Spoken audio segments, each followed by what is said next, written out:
Labdien! Mūsu šodienas mērķis ir iemācīties veidot grafikus elektroniskajā vidē, šajā gadījumā Excelī, un saturiski mēs to darīsim caur vienmērīgas kustības projektu, caur datiem, un jebkurā brīdī es tev ieteiktu vienkārši apstādināt un iepauzēt, un tad izdarīt lietas uz sava datora, un tad attiecīgi turpināt. Šeit ir redzami dati, ir kustība, ir kāds cilvēks, kuram ir veikta mērījuma par to, kā viņš ir pārvietojies no kaut kāda punkta, pieņemsim krustojums, un viņš ir sācis kustību laikā 0 no punkta 187 metri. Tas nozīmē, ka viņš ir bijis 187 metru attālumā no krustojuma, no kura ir tā kā iedomātais 0. punkts. Un ir veikti 10 mērījumi, un mērķis ir tā kā izveidot šiem te datiem koordinātas un ātruma grafikus. Un šie dati tev ir arī pieejami tā kā aprakstā, saitē, tā kā droši var viņus izmantot un trenēties. Nu, tad ķersimies klāt, un pirmā lieta, kas ir, vienmēr ir jāatcerās, ka tajā brīdī, kad mēs ievedam datus, tad būtu labi Excelī, ka kreisajā pusē ir neatkarīgais lielums, jeb tie dati, kas būs uz horizontālās asas, un tad savukārt labajā pusē ir tie dati, kas ir uz vertikālās asas, un kas būtu atkarīgais lielums. Tāpat tās arī ieteiktu pārbaudīt, vai dati tiešām ir konkrētajā gadījumā, vai dati ir tajā formātā, kas ir konkrētā Exceļa skaitļa pieraksts, vai decimālais atdalītājs ir punkts vai komats. Manā gadījumā tas ir komats, un tas, kā es to redzu, ir iezīmējot šos skaitļus, es redzu, ka man te apakšā ir summa, viņi sasumēs. Ja man, piemēram, būtu skaitļi ar punktu, tad redzam, pirmkārt, ka viņi ir ierakstot nav pa labi, kā tas būtu skaitļa gadījumā, bet kā teksts pa kreisi, un arī viņus iezīmējot, man ir tikai skaits, nav nekāda summa. Bet labi, dati ir, tad mēs viņus iezīmējam, abus divas kolonas, un spiežam pogu ievietot, un tur ir apakšā diagrammas, angliski mēs meklējam tādu sadaļu kā izkliede latviski, vai angliski tā būtu scatter. Ņemsim pašu pirmo grafiku, kas ir atsevišķa mērījuma punkti. Grafiks ir izveidots, tas bija diezgan ātri, bet viņu vēl vajag noformēt. Un šajā gadījumā pirmais, ko mēs izdarām, ierakstam nosaukumu, dubultklikšķis, un nosaukums ir cilvēka atrašanās vieta atkarībā no laika. Tātad atkarīgais lielums atkarībā no neatkarīgā lieluma. Tāpat mums vajag arī asu virsrakstus, tad uzklikšķinot uz grafika, labajā pusē ir plus zīme, pievienot, un tur mēs ņemam asu virsraksti, atķeksējam, mums abi divi ir, un tad varam ierakstīt. Horizontālā asa mums ir laiks, t,s, apzīmējums un mērenība, un vertikālā asa mums ir atrašanās vieta, tātad x metri. Ja vajag, mēs varam arī pārveidot asis, dubultklikšķis uz katras no asas virsū, un tad labajā pusē te mums parādās formatēšanas iespējas, gan izskats, gan arī, protams, vērtības. Te labajā pusē ir asu opcijas, un tad var uzlikt no cik līdz cik un tam līdzīgi. Bet grafiks ir izveidots, tagad mums būtu jāpieliek klāt un jāpārbauda, vai šie dati bija vienmērīgā pārvietošanās. Ja mēs paskatāmies uz viņiem, mēs varam ieraudzīt, ka tā kā koordinātas grafiks vienmērīgā kustībā vajadzētu būt taisnai, un šī izskatās plus mīnus pēc taisnas.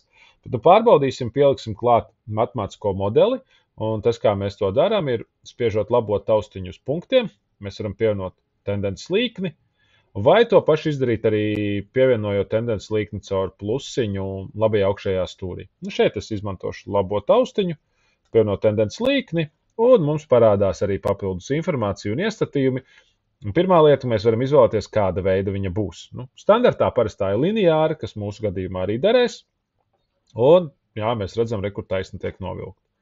Un tad zemāk te uz leju ir 3 atzīmes, kuras mēs apskatīsimies, kuras tipiski var izmantot. Pirmā ir iestatīt krustpunktu. Tad, ja es zinu konkrētu vērtību, caur kuru šim matemātiskajam modelim būtu jāiet, tad es viņu varu iestatīt. Noklusējuma principa gadījumā, ja viņu atzīmē, tad tas ir 0,0 punkts, ja pie 0x, cik būs y. Tā ir vertikālā asa pie 0 laika, cik būs atrašanās vieta. Mūsu gadījumā tie nav viss 0 bet 187 metri. Tad es zinu, ka sākumā cilvēks atradās punktā 187, jo tas bija sākotnējs mērījums un diezgan pārliecināts. Bet to obligāti nav jāliek, jo viņš tikpat labi iegūst to ideju, to vienādojumu. Nu, un tad mums vajadzētu arī parādīt vienādojumu diagrammā, tādā ziņā, kad es redzu, kur man ir mans vienādojums, un to, cik labi tas tiek aprakstīts, tad es varu novērtēt ar trešo ķeksīti, rādīt R kvadrātā vērtību diagrammā. Tā ir tāda analīzes rīks, robežās no 0 līdz 1, kas palīdz izanalizēt datus par to, cik labi šis konkrētais modelis apraksta šos datus. Un jo tuvāk R kvadrātā vērtība ir vieniniekam, jo labāk tas tiek darīts. Mūsu gadījumā viņš ir ļoti tuvu, 0,9995, kas faktiski ir ļoti labs rezultāts. Es nodemonstrēšu, kas būtu, ja es izņemtu to krustpunktu 187 ārā, redzat, izņemam, un viņš nedaudz nomainās. Redzat, uzreiz mainās uz 190. Tad tas būtu vēl labāks modelis pēc Exceļa prāta, pēc tās matemātikas, bet mēs paliksim pagaidām pie tā 187. Lūk, bet no Excels nezinu to, kas ir uz katras no asīm, tāpēc mēs arī pārrakstīsim to vienādojumu atbilstoši mums. Mēs to nedarīsim grafikā, bet atsevišķi X ir 1,5T plus 187, kas faktiski nozīmē, ka mēs kustību uzsākām no punkta 187 un ātrums bija 1,5 metri sekundē. Ļoti labi. Mums ir arī viens atsevišķs mērījums, kā prognozes mērījums. Tika veikts mērījums, ka pēc 294,7 sekundēm cilvēks atradās punktā 630. Lai mēs pārliecinātos, vai mūsu modelis tiešām ir tik labs, mēs varam aprēķināt, kur tad mūsuprāt viņš atrastos, ja viņš ietu pēc vienmērīgas kustības matemātiskā modeļa. Tad šajā gadījumā es ierakstu vienādības zīmi un rakstu 1,5 reiz 294,7 plus 187. Tas vienādojums. Un mēs iegūstam, ka viņš atrastos punktā 629 metri. Kas faktiski ir ļoti, ļoti nebūtiska atšķirība, tikai 1 metrs atšķirības starp faktisko un prognozēto. Tas nozīmē, ka tā tiešām ir bijusi vienmērīga kustība visā šajā te novērojuma laikā un vēl uz priekšu. Pirmais grafiks ir, un to mēs esam izveidojuši, bet analīzē izveidosim arī otru grafiku, kas ir ātruma grafiks. Un, lai viņu izveidot, mums no sākuma vajag izreikināt ātrumu. Tātad vēl vienā kolonā izreikināsim ātrumu, un mēs zinām, ka ātrumu rēķina kā atrašanās vietas izmaiņu laikā, jeb delta x pret delta t. Mūsu gadījumā, tad mēs varbūt pirmajam punktam to nevaram izreikināt, bet mēs varam izreikināt ātrumu katram no posmiem atsevišķi. 1, 2, 2, 3, 3, 4 starp konkrētiem punktiem, un tā mēs arī darīsim. Tātad spiedīsim vienādības zīmi, atvērsim iekavus un atņemsim beigu koordinātu konkrētajam posmam mīnus sākuma koordinātu. Kas manā gadījumā ir D4 mīnus D5 mīnus D4. Tad tas ir viņa pārvietojums un dalīsim to ar laiku, kurā tas notiek. 19,2 mīnus 0. Un mēs iegūstam, ka tas ātrums ir 1,56 metru sekundē. Konkrētajā posmā 1,2. Tas, kur viņš fiziski tiek ielikts posma sākumā vai beigās, nav tik kritiski. Es izvēlos posma beigās to ielikt. Un tad labajā apakšējā stūrī, kad uzejam uz tādu melna krustiņu iegūstam, mēs varam novilkt uz leju un nokopēt šo formulu aprēķinu pārējiem mērījumiem un iegūt ātrumu.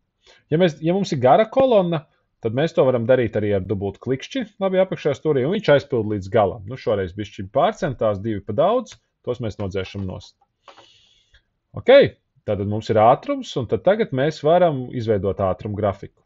Iezīmēsim laiku, nospiedīsim un turēsim kontrolu pogu un iezīmēsim ātrumu. Tā kā tās ir 2 kolonas, kas nav blakus esošas. Un darīsim tieši to pašu un ievietosim jaunu grafiku.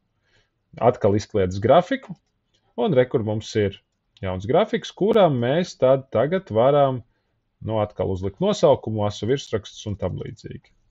Tātad cilvēka ātrums atkarībā no laika Nu, tad uzliksim arī attiecīgi asu virsrakstus. Asu virsraksts horizontālā asa ir laiks, t,s, un vertikālā asa ir ātrums, v,metru sekundē. Nu, lūk, un mēs jau ieraugam šeit nedaudz citu ainu. Mēs redzam, ka īstenībā tas ātrums pēc mūsu mērījumiem pa posmiem ir mainījies. Sākumā bija nedaudz lielāks, uz beigām nedaudz kritās. Bet nu, kopējā tendence tomēr kopumā mēs varam teikt, ka kustība ir bijusi vienmērīga. Un jo īpaši, ja mēs paskatāmies to tādā lielākā mērogā, nevis varbūt no 0 līdz 1,8 metriem sekundē, bet piemēram no 0 līdz 3 metriem sekundē, tad mēs redzam, ka tas ātrums tiešām, lai gan nedaudz ir mainījies, tomēr ir turējies ap 1,5 metru sekundē. Un tā jau ir realitātē. Vienmērīga kustība ir tikai matemātisks modelis, kas palīdz mums aprakstīt to, ka dzīvē tas ātrums kaut nedaudz, bet tomēr mainās. Nu, daļai tā maiņa varētu būt arī mūsu mērījuma precizitātes vai metodikas dēļ, jo, tiksim, kādu mērījumu veicot ātrāk vai vēlāk, uzreiz tas ietekmē divu blakus esošo posmu ātrums. Bet visādi citādi mērķis jau šajā brīdī bija vienkārši trenēties un iegūt grafikus elektroniski, parādīt, ka to var izdarīt daudz ātrāk un attiecīgi iegūt arī matemātisko modeli. Mūsu mērķis ir faktiski tikai interpretēt datus un saprast, ko ar tiem datiem izdarīt.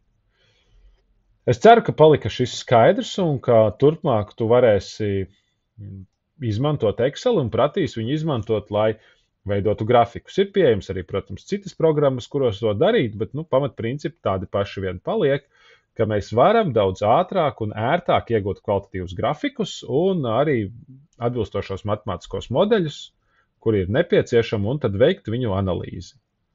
Paldies par uzmanību! Es ceru, ka tiksimies kādā citā video. Pagaidām visu labu!